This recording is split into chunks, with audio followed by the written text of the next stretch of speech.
Hello everybody, welcome to my channel competition tips. आज हम बात करेंगे एक short story the thief story. नाम इसका है द थिप स्टोरी, जिसे लिखा रस्किन बॉर्न ने। उनका बर्थ हुआ था 19 मई 1934 को। इंडियन ऑथर और पोइट हैं, ब्रिटिश डिसेंस की।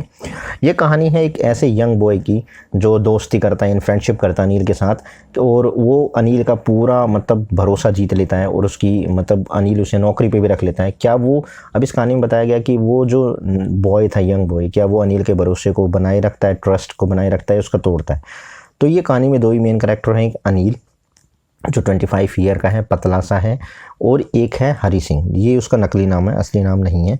तो ये कहानी स्टार्ट होती है कि थिप बता रहा है कि जब मैं 15 साल का था और मैं काफ़ी एक्सपीरियंस और सक्सेसफुल चोर था, वो अच्छा हाथ मार लेता था। तो वो बता रहा है कि अनिल मुझे कब कहाँ मिला। वो एक कुश्ती के यानी रेसलिंग के मैच में बैठे थे, और वो बताता है कि 25 साल का था, पतला सा था, दिखने में सिंपल सा, लीजी टाइप का, आराम पसंद, दयालु, और उसके टारगेट के लिए काफ़ी अच्छा था, क्योंकि उसे तो शरीफ आदमी, भोले वाले आदमी को ईजिली फंसा सकता है। तो उसने कहा कि भाई आप एक रेसलर लग रहे हैं, दोस्ती के लिए चापलूसी तो करनी पड़ेगी, हरी सिंह ने कहा। तो उसने कहा कि भाई आप भी तो लग रहे हो। तो वो थोड़ा सा डर गया, मैं कैसे लग रहा हूँ, क्योंकि वो जो अपने बारे में बता रहा, 15 साल का था, दुबला पतला था, कैसे। तो उसने भी अब क्या करें, तो उसने कहा कि हाँ मैं थोड़ी बहुत कुश्ती भी कर लेता हूँ। तो अब अनिल ने नाम पूछा उसका, तुम्हारा नाम क्या है। उसने बताया हरी सिंह। साथ में बता रहा है कि वो नाम झूठा था। क्यों? क्योंकि वो हर महीने एक नया नाम रख लेता था, किससे बचने के लिए, पुलिस से, और पीछे जो उसने गड़बड़ करी है ना, चोरी वोरी करी है या कुछ गलत काम करे, जिससे वो पकड़ा ना जा सके। अब अनिल बात करने लग गया पहलवानों की, एक दूसरे को लड़ाई कर रहे थे, वो कैसी उन्होंने ऑयल लगा रखा है, ऐसी बातें चलती रही। फिर अनिल धीरे धीरे उससे दूर जाने लगा, अपने घर की तरफ या और कहीं जाने लगा। तो वो उसका कहाँ पीछे छोड़ना है, पीछे पीछे, और फिर अरे आप मिल गए। मैंने कहा अरे आपकी बहुत, उसने हंसी के उसको इम्प्रेस करने की कोशिश करा। तो उसने कहा कि अनिल से, हरी सिंह ने, कि मैं आपके लिए काम करना चाहता हूँ। तो कहा भाई, अनिल बोला कि भाई काम कर सकते हो आप मेरे लिए, पर मैं आपको पेमेंट तो यानी सैलरी तो नहीं दे सकता। तो अब वो हरी सिंह सोचा, यार मैंने कहीं गलत आदमी तो नहीं चुनी है, तो पैसे भी नहीं है इसके पास, तो पैसे भी नहीं देगा। तो उसने पूछा कि आप मुझे फूड तो दे सकते हो, मुझे खाना तो खिला सकते हो। तो उसने कहा भाई क्या तुम कुक कर सकते हो। तो उसने फिर झूठ बोल दिया, हाँ मैंने कुक कर सकता हूँ। तो बोला ठीक है, अगर तुम कुक कर सकते हो तो मैं तुम्हें खाना दूंगा।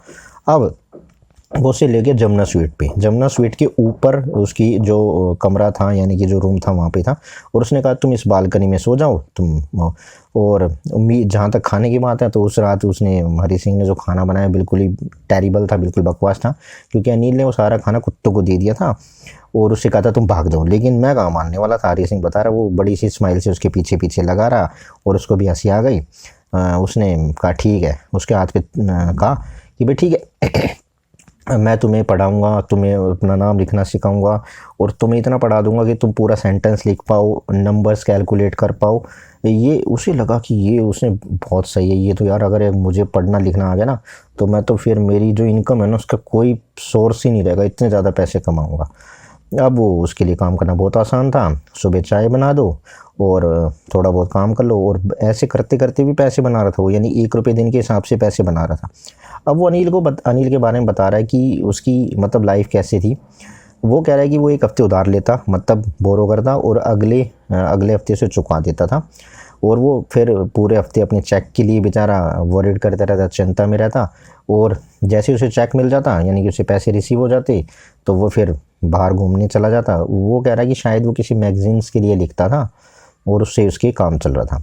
एक शाम को ना वो स्मॉल बंडल ऑफ नोट लेके आया, और उसने कहा कि उसने जो एक अपनी बुक्स थी या अपना कुछ मटेरियल था, वो पब्लिशर को बेच दिया है।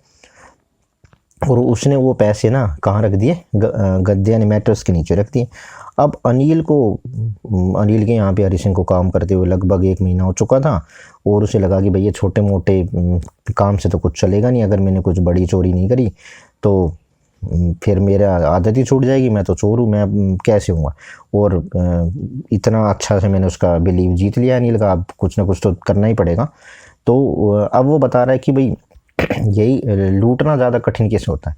लालची व्यक्ति जो होता है ना, उसको लूटना बहुत वो होता है, क्योंकि वो लूटना सहन कर सकता है लालची आदमी।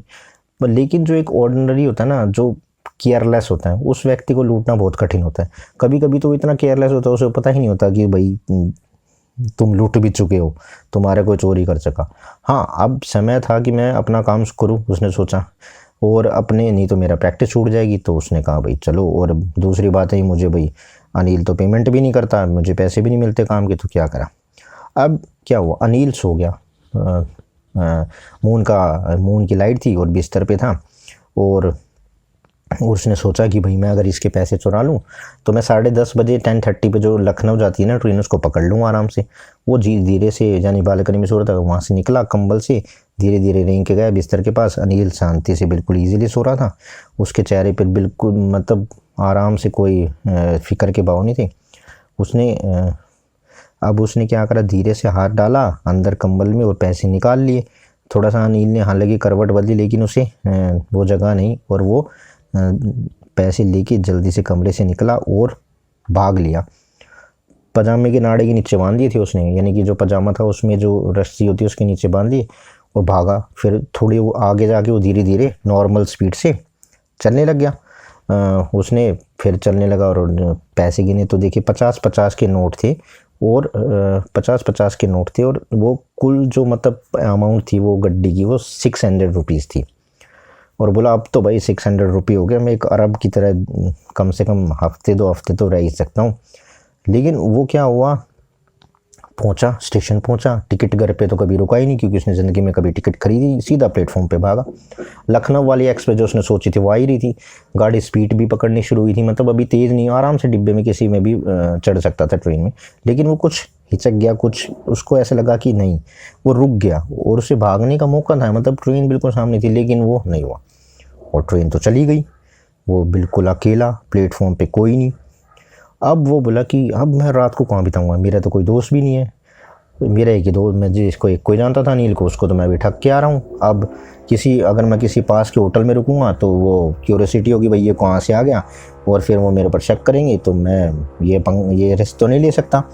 और तो अब वो क्या करे, धीरे धीरे वो बाज़ार में गया, घूमा वहाँ पे। वो बता रहा है कि चोरी के अपने छोटे से जीवन में मैंने इंसानों के चेहरों का अध्ययन किया है। जब वो अपना सामान खो देते हैं तो वे कैसे कैसे दिखते हैं। जैसे लालची आदमी का उसने बताया, लालची आदमी ना डर होता है, डर भय दिखता है उसके चेहरे पर। अमीर आदमी ना गुस्सा, अमीर आदमी का गुस्सा। और जबकि गरीब जो होता है ना वो कहता है हाँ चलो हो गया होगा चोरी, ऐसे कहता है। लेकिन वो सोचता है कि अनिल का चेहरा कैसे दिखेगा जब उसे पता चलेगा कि उसकी चोरी हुई। उसके चेहरे पर सिर्फ उदासी के भाव होंगे। उसे पैसे चुराने का कोई गम नहीं होगा, पैसे का नहीं, लेकिन उसे होगा कि जो उसका विश्वास टूट गया ना, वो बहुत उसको दुख लगेगा कि मैंने उसे मेरे पर विश्वास करा था, उसने विश्वास तोड़ दिया। अब वो धीरे धीरे चल कर एक ग्राउंड में पहुंचा, एक बेंच पर बैठ गया था। रातें थोड़ी थोड़ी ठंडी थी, क्योंकि नवंबर की शुरुआत थी, नवंबर का महीना था, और हल्की हल्की धीरे धीरे बारिश होने लगी। और उसकी परेशानी बढ़ गई क्योंकि बारिश होने लगी, कहाँ जाएगा वो, फिर तेज़ बारिश होने लगी। उसकी शर्ट, उसकी जो पजामा था वो बिल्कुल गीला हो गया, और उसकी जो स्किन थी उसे चिपक गया, और ठंडी हवा चलने लगी बारिश के साथ। नवंबर में चलेगी तो ठंडी होगी। तो अब वो वापस बाज़ार की तरफ गया। घंटाघर जो था, यानी कि जो क्लॉक हाउस था, क्लॉक टावर था, उसकी जो शेडो थी उसके नीचे बैठ गया। तो वैसे ही उस क्लॉक टावर में 12 बज गए, यानी कि आधी रात के समय, यानी 12 बज गए।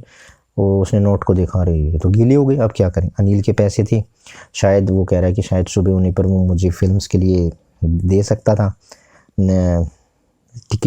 टिकट के लिए पैसे दे सकता था, 2 या 3 रुपए दे देता। अब तो उसका सारा जो पैसे मेरे पास हैं, मैं उसका अब खाना भी नहीं पका सकता, भागकर बाज़ार न जा सकता, और न ही पूरा वाक्य में लिख सका। उसे सबसे ज़्यादा हुई कि वो लिखना नहीं सीख सका, वो लिखना सीख सकता था। चोरी की उत्तेजना में उसने ना इसके बारे में बिल्कुल ही भूल चुका था। मैं जानता था कि पूरा वाक्य मुझे किसी भी दिन कुछ सो नहीं बहुत सारे पैसे देंगे। जैसे उसने पहले बताया था ना कि अगर वो पैसे लिखना सीख लिया ना तो वो बहुत ज़्यादा बड़ा हाथ लग जाता था। उसने कहा कि चोरी करना कोई आसान काम है, बोल आसान है, और उसके ऊपर से पकड़ा जाने का भी होता है कि भाई पकड़ लेते हैं जब खूब पीटते हैं। लेकिन बड़ा आदमी बनना, एक चालाक इज्जतदार आदमी बनना के लिए कुछ और चाहिए। उसने कहा कि भाई ये तो चोरी तो कोई भी कर ले, बड़ा आदमी बनना चाहिए ना। तो उसने अनिल के पास वापस जाने की सोची। उसने कहा कि यदि मैं पढ़ और लिखना चाहता था, क्योंकि वो बड़ा आदमी बनना चाहता था, तो वो घबराता वो कमरे में गया, और जहाँ से पैसे चुराए थे वैसे वैसे उसने वही बिस्तर के नीचे रख दिए, और उसके सो गया। अगली सुबह वो थोड़ा लेट उठा क्योंकि भाई 12:30 बज चुके थे जब वो क्लॉक टावर पे था। तो अनिल ने उसके लिए चाय बना दी और उसने अपना हाथ बढ़ाया, उसकी उंगलियों पर 50 की वही जो 50 का गड्डी थी उसका नोट था। मेरा दिल डूब गया, लगा उसे हरी सिंह को लगा होगी भाई इसकी चोरी पकड़ी गई। कल मैंने कुछ पैसे कमाए, अनिल बोला, अब मैं तुम्हें ना कंटिन्यू यानी रेगुलर कुछ पैसे दूंगा। तो मेरा भाई कॉन्फिडेंस बढ़ गया, हरी सिंह कह रहा है। हरी सिंह बोला मेरा कॉन्फिडेंस बढ़ गया, परंतु लेकिन जैसे उसने वो 50 रुपये लिए अपने पास तो उसे आए भाई रात को तो गीले हो गए, उसे ध्यान में नहीं था, उसने गीले नोट रख दिए। और उसने अनिल ने कहा कि आज ना हम पूरा सेंटेंस लिखना सीखेंगे। यानी कि वो हरी सिंह बता रहा है कि वो अनिल जान गया था, लेकिन अनिल के न तो होठों ने न उसकी आंखों ने कुछ भी मतलब डिस्क्राइब नहीं होने दिया। मैं अनिल को देखकर अपनी वही हंसी जो मेरी स्माइल है वो करी, वह हंसी अपने आप आई थी। यानी कि अब वो जो तो बनावटी हंसी थी वो नहीं, अब हंसी जो आई थी अपने आप आई थी, बिना किसी प्रयास की आई थी। तो ये कहानी है एथिप स्टोरी, कैसे एक चोर अनिल का विश्वास नहीं तोड़ पाया, अनिल की सादगी और उसकी भरोसे का, और खुद लिखना पढ़ना सीखने के लिए उसने चोरी को भी एक तरीके से छोड़ दिया। तो उस और अनिल का ट्रस्ट नहीं टूटा। और ये कहानी थी रस्किन बॉन्ड की। तो मिलते हैं अगली वीडियो में। Till that good bye, have you nice day.